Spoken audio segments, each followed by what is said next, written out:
यमुनानगर में कल देर शाम थाना छप्पर इलाके के गांव बाल छप्पर में एक घर पर फायरिंग का मामला सामने आया था और जिस व्यक्ति ने पुलिस थाने में शिकायत दी, जब पुलिस ने उसके बारे में ही तफ्तीश की तो एक बड़ा क्रिमिनल निकलकर सामने आया। शिकायतकर्ता व उसके साथी के पास से पुलिस ने भारी मात्रा में हथियार और गोली सिक्का बरामद किया है। पकड़े गए दोनों आरोपी किसी बड़े गैंग के लिए काम कर रहे थे और ऐसे में हरियाणा के साथ साथ दूसरे राज्यों में भी ये वारदात को अंजाम दे चुके हैं।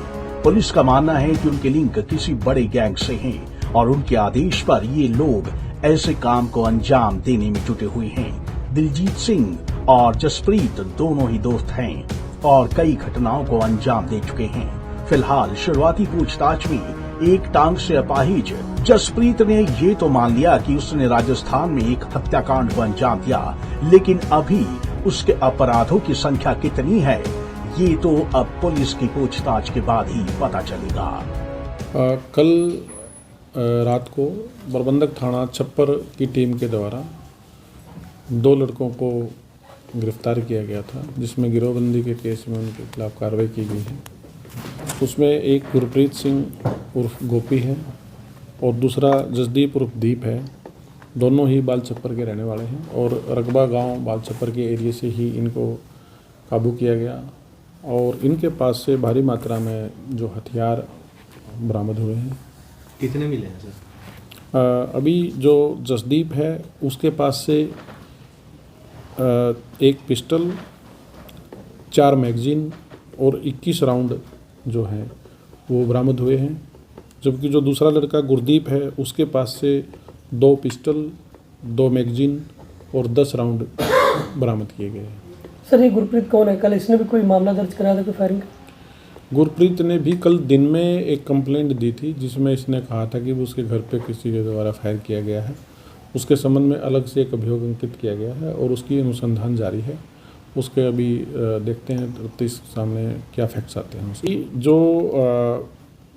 गुरप्रीत सिंह है इसके खिलाफ पहले भी मामले दर्ज हैं और पहले ये मामले में बेल पे आया हुआ था। जो जसदीप उर्फ दीप है ये इसने अभी इंटरोगेशन में बताया है करीब 1.5 महीना पहले देवली राजस्थान में इन्होंने एक 2 और अन्य लड़कों के साथ वहाँ पे मर्डर किया था, उसमें भी ये अभी फरार है। और तो इसके अलावा भी और जो गिरोह के अन्य मुलजिम हैं उनके बारे में भी इनसे पूछताछ की जा रही है और उनके खिलाफ भी कार्रवाई की जाएगी। सर, जब पहले भी इन्होंने वारदात कर रखी है तो आगे भी ये वारदात को अंजाम देने के लिए ही हथियार रखे हुए थे। तो किसी गैंग से जुड़ा हो सकता है, किसी बड़े?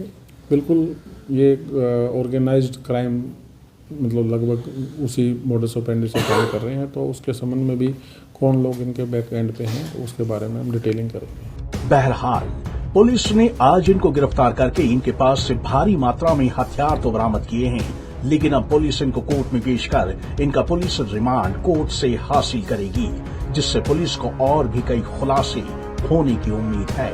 पुलिस का मानना है कि उनके लिंक किसी बड़े गैंग से है और उनके आदेश पर ये लोग ऐसे काम को अंजाम देने में जुटे हुए हैं। पंजाब केसरी टीवी के लिए यमुनानगर से तिलक भारद्वाज की रिपोर्ट।